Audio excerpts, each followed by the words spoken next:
In today's digital age, establishing an audience from scratch can feel like trying to navigate a maze blindfolded. Now, the initial steps might seem insignificant, but they lay the foundation for your future growth. Remember, every content creator, blogger, or podcaster you admire began with a follower count of 0. Now, the key lies in understanding the process, staying consistent, and providing value to your audience. Now, let's explore 7 practical approaches to grow your audience when you are starting from ground zero. Just start. Don't be discouraged that you have no following or no audience. That can sometimes be a good thing. Build it and they will come. Get going. Upload that first post.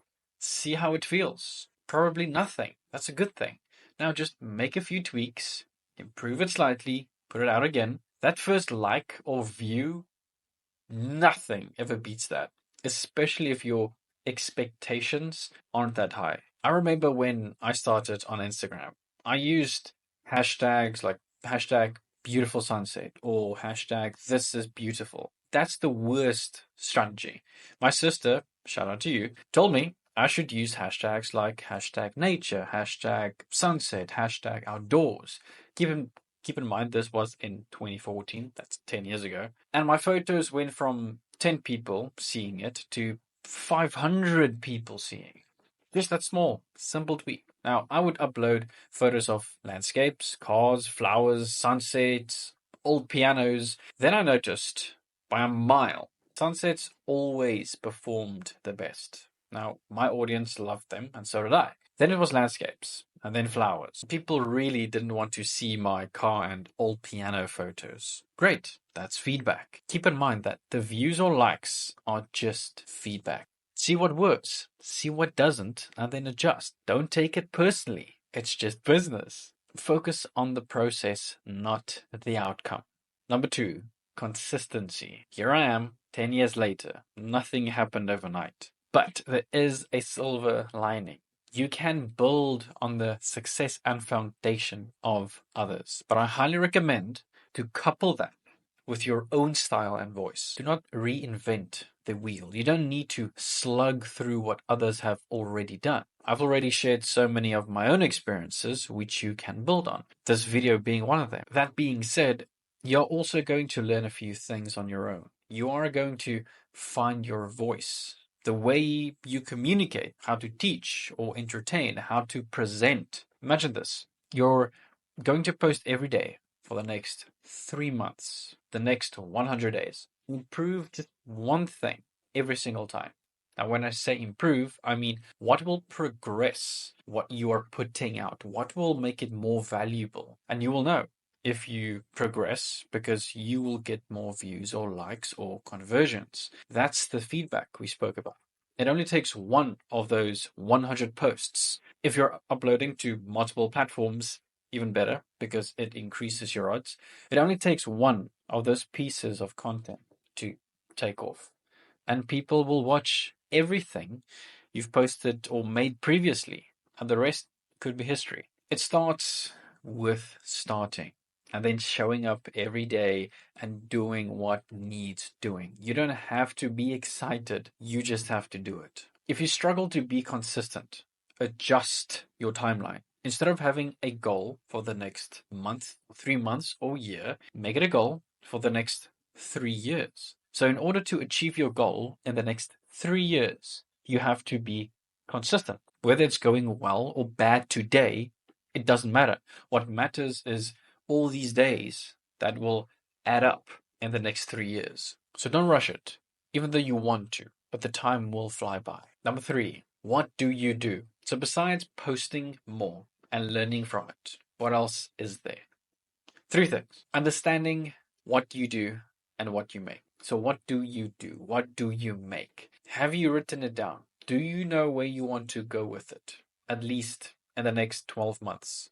You can adjust along the way as long as you know what you are doing and what you are creating. Understand it inside out, because if you don't know, your audience won't.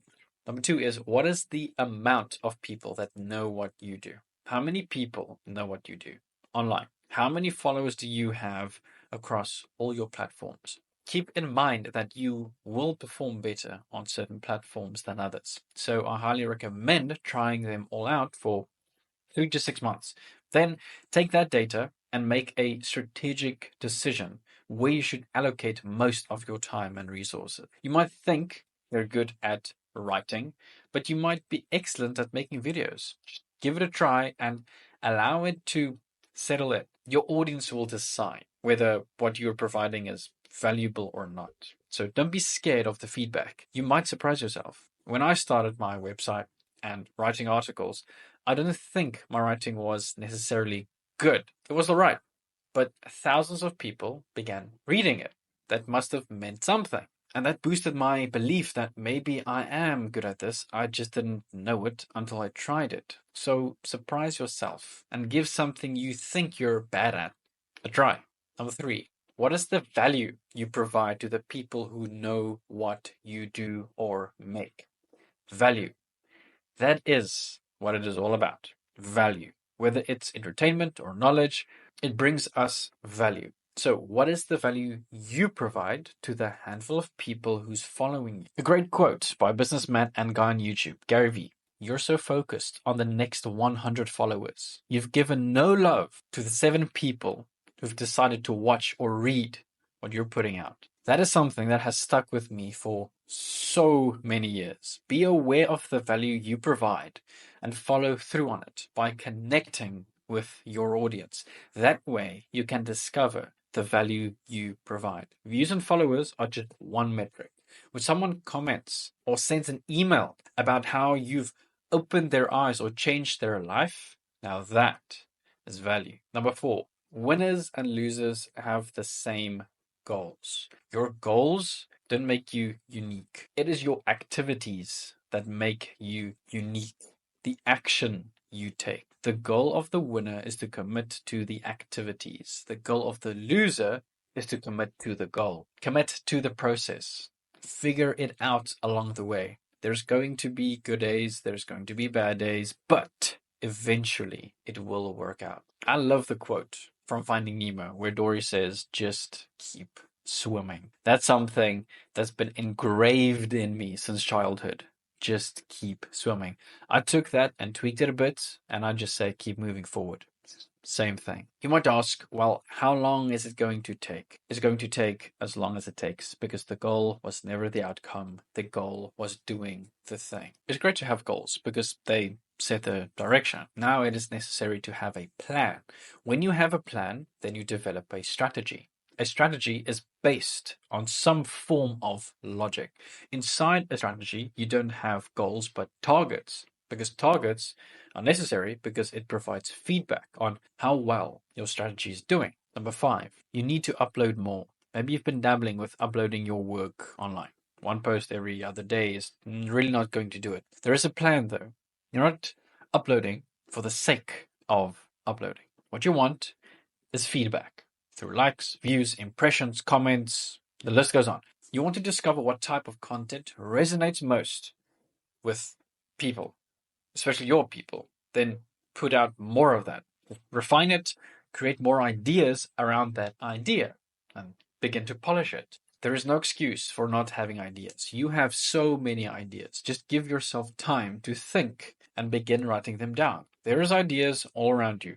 Follow people who inspire you. Take notes of what they are saying. Allow it to spark something within you. Then repurpose that idea on all platforms. Put it in written form on your website or a newsletter. Put it on Twitter or X. Put it in a video form on YouTube or TikTok. Just get it out there. And eventually, you will create a piece of content that will resonate with 1 million people. Number 6, collaborate with others in your niche. If you want a big boost, leverage this. This gave my Instagram and website a huge boost. Connect with others in your niche, people who are on your level.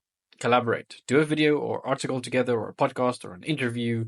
Do something to share your audience. Now, when I started my website in 2016 and began writing articles, I was reading insightful articles and I would let the authors know by either commenting or sending them an email. Now, I did this hundreds of times, and with time, they replied. They saw what I was writing and they shared it because they also liked it. And I shared what they were doing, and the ball just kept on rolling, and my followers kept growing because their followers became my followers and vice versa. See, your competition is your colleagues. Don't hate on each other. Work together. Share your secrets and insights and grow together. I'm always open to collaborating. It's so much fun. So working together with fellow creators creates a sense of camaraderie, and the most brilliant ideas always come out of it. Number 7, create shareable content. Something I always try to keep in mind is, who is this for? Will they share it? Is there something valuable here that will make them or you want to share it with a friend? So what you are creating could be funny, it can be entertaining, or it can be useful information. Do you remember the last time you shared a piece of content with someone? What did you share? Why not create your own piece of content around that idea? Share your thoughts and experiences around that. If you're willing to share it, more than likely others will too. So keep in mind that all these platforms are there to share your content. The algorithm will also share your content if it's shareable and provides some form of value. It isn't always just people. So many things can work in your favor if your content is good enough. If it is just good enough to grab attention, all the social media algorithms will grab your content and share it with others. And they will share it, which means the algorithm will keep on sharing it and shoving it in people's faces because that's how they operate. So, no algorithm is ever working against you. Your content is just not tailored right. Maybe it's the packaging, the title and thumbnail, or it could be the content. And that's okay. You can learn from it and try again tomorrow. Make it slightly better and push it out there again and wait for the feedback. Just rinse and repeat. And that's it for this video. I hope you found value in it, and we'll talk again in the next one.